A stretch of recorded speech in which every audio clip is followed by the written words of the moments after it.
दोस्ती के नाम पर धोखा। जम्मू शहर में कहां दोस्ती के नाम पर दो लोगों ने अपने ही दोस्त को लूटा। 3 लाख लूटने वालों पर पुलिस की कड़ी कार्रवाई। दोनों आरोपियों पर एफआईआर दर्ज। क्रिमिनल ब्रीच ऑफ ट्रस्ट की पूरी कहानी आज के बियॉन्ड द हेडलाइंस में पूरी देखिए और शेयर कीजिए। दुनिया में सबसे बड़ा अपराध होता है किसी को धोखा देना, और उससे भी बड़ी बात होती है किसी अपने को धोखा देना।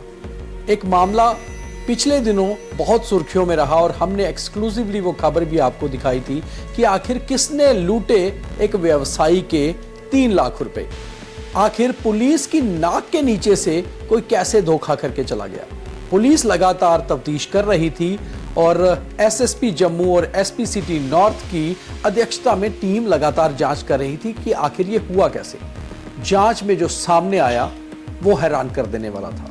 दरअसल जिस व्यवसायी के जिस शख्स के पैसे लूटे गए थे और जिन्होंने लूटे थे वो दोनों आपस में बहुत जान पहचान थे। यानी कि रिश्तों को तार तार करती हुई ये कहानी जम्मू के एक व्यवसायी की। एक बिजनेसमैन जो कहीं पुलिस के हत्थे चढ़ता है और अपने किसी सबसे करीबी को फोन करता है कि आइए मुझे बचाइए, मगर जो बचाने आता है दरअसल वही उसको फंसा जाता है, वही उसके पैसों का गबन कर जाता है। और ऐसी ये कहानी शहर के बीचों बीच एक व्यवसायी के साथ नहीं हुई। दरअसल हर बिजनेसमैन को कहीं ना कहीं डरा गई, धमका गई कि आखिर आप यकीन किस पे करिएगा। और आज पुलिस ने इसमें एफआईआर यानी कि मामला दर्ज कर लिया है, पर्चा लगा दिया है 2 लोगों के खिलाफ। दोनों के नाम भी हमारे पास हैं, पर हम नाम आपको नहीं बताएंगे क्योंकि आप खुद भी समझते होंगे कि आखिर ये लोग कौन हो सकते हैं। और बहुत सारे लोगों को पता ही है ये लोग हैं कौन। कभी मीडिया, कभी सोशल एक्टिविस्ट, कभी किसी राजनीतिक दल के खास होते हुए, कभी किसी पुलिस अधिकारी के साथ दिखते हुए ये लोगों को अपना रसूख बताते थे। मगर रसूख एक पल में खत्म हो जाता है जब आप ऐसा कोई गुनाह करते हैं जो ब्रीच ऑफ ट्रस्ट है, यानी कि किसी के विश्वास से विश्वासघात है। और सिटी पुलिस स्टेशन में एफआईआर नंबर 14/2026 और जो एफआईआर में मामले दर्ज हुए हैं वो भी हम आपको बताते हैं। जो सेक्शंस लगाई गई हैं, क्रिमिनल ब्रीच ऑफ ट्रस्ट यानी कि एक ऐसा विश्वासघात जो आपराधिक मंशा को दर्शाता है। आपराधिक मंशा यानी कि आप किसी के यकीन को ऐसे तार तार करते हैं, आपको पता है कि मेरी इंटेंशंस क्रिमिनल है, उससे पैसा ऐंठना है, पैसा ठगना है, उसे फंसाना है। और दूसरा जो सेक्शन लगाई गई है वो है dishonest miss appropriation of movable property. Movable property में गाड़ियां भी आती हैं, साजो सामान भी आता है और पैसा भी। और पैसे का लेन देन, किसी से पैसा ठगना, पैसा ऐंठना, ये भी dishonest miss appropriation of movable property में ही आता है। जिन 2 लोगों के खिलाफ पर्चे लगाए गए हैं वो दोनों जिस आदमी को पुलिस ने 5 लाख रुपए के साथ पकड़ा था दरअसल उसके बहुत नज़दीकी थे। दरअसल वो आए तो उसे छुड़ाने थे, छुड़ाया भी, मगर पैसा खुद ऐंठ लिया। और सबसे बड़ी बात है पुलिस भी इन दोनों से बहुत खफा है और ये पुलिस के हत्थे जल्दी चढ़ भी जाएंगे क्योंकि कहीं ना कहीं मामला ऐसा है जिसमें पुलिस को भी बदनाम करने की एक साजिश या कोशिश की गई। और जब सारा मामला सामने आया तो पता चला कि पुलिस के नाम पर पैसे ऐंठने वाले तो वो लोग थे जो एक शख्स को, अपने दोस्त को, अपने करीबी को पुलिस के चंगुल से छुड़ाने आए थे। मगर छुड़ाना सिर्फ ऐसे नहीं था, बल्कि ये था कि उससे पैसे ऐंठे जाए और फिर ये बताया जाए कि हमने आपको छुड़वा लिया है। शहर में ये मामला बहुत ज़्यादा सुर्खियों में रहा क्योंकि ये मामला था भी बड़ा अजीब। शहर के व्यवसायी तो आम तौर पे शाम को जब दुकान या अपना व्यवसाय बंद करके घर जाते हैं तो अमूमन 5, 6, 7, 8, 10 लाख कैश उनके पास होता ही है।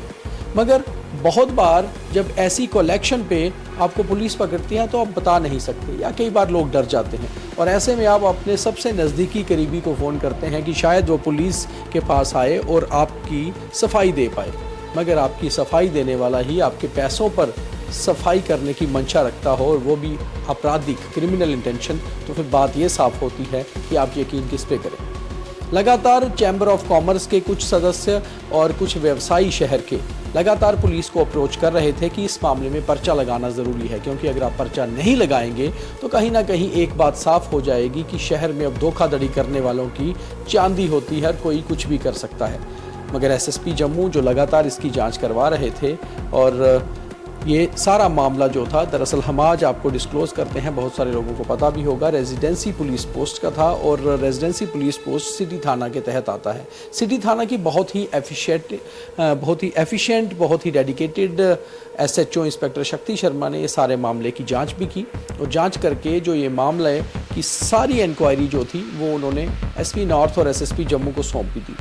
एसएसपी ने इस मामले को लेकर बहुत ही कड़ा संज्ञान लिया, क्योंकि करप्शन, धोखाधड़ी, ऐसे मामलों पर जम्मू पुलिस अब बहुत सख्त है। वो पहले भी कह चुके हैं कि अगर कोई उनके अधिकारी शामिल होंगे तो भी एक्शन होगा और अगर कोई जनता को परेशान करेगा उस पर भी एक्शन होगा। तो आखिरकार एसएसपी जम्मू के कहने पर पुलिस थाने में पर्चा लग गया है और जो मामला है एफआईआर नंबर 14/2026 में पर्चा लग चुका है और 2 मामले मैंने जैसे आपको बताया, क्रिमिनल ब्रीच ऑफ ट्रस्ट और dishonest miss appropriation of movable property, यानी कि अंडर सेक्शंस 314, 316 में मामला दर्ज हुआ है और जल्द ही ये लोग पुलिस की गिरफ्त में भी होंगे। मगर ये सबसे बड़ी नसीहत है शहर के उन लाखों लोगों के लिए, उन लाखों व्यवसायियों के लिए जो कई बार कोई मुसीबत पड़ने पर अपने करीबी को याद करते हैं और कहीं ना कहीं वो करीबी ही आपके साथ धोखा करता है। ये कहानी भी एक धोखे की ही है, इसीलिए जो सेक्शंस हैं वो क्रिमिनल ब्रीच ऑफ ट्रस्ट की लगी है। तो शायद आप इस कहानी को समझ गए होंगे, मगर पुलिस का एक्शन होगा। पुलिस के हथकंडे से ये लोग बच नहीं पाएंगे और जो भी ऐसे करेगा उसके खिलाफ एक्शन होना भी चाहिए। बहुत